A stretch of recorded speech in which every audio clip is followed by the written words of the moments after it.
Guys, good morning and good afternoon, good evening, good morning all over the world. In the US, here in the US is morning, going to noon time. Today I cook and I prepared for lunch.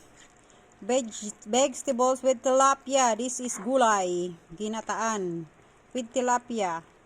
Ang ginawa ko, prinaid ko muna yung tilapia kasi very maamoy. Frozen eh. So, tapos, ginisa ko muna yung vegetable. Tapos, nilagyan ko ng gata.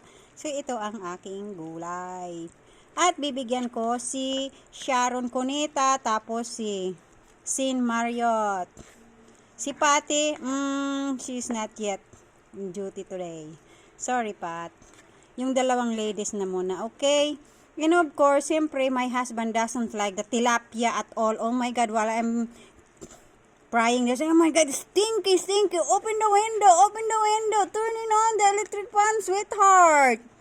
O, syempre, pero gusto ko siyang kumain ng vegetable. Isiniparate ko na siya. Without tilapia.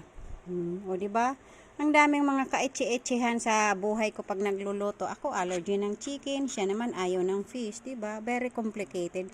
Anyway, that's the way it is. We are here. Alright? I'll see you later for my next videos. Alright? See you later, alligator. After a while, crocodile. Mama, chup chup.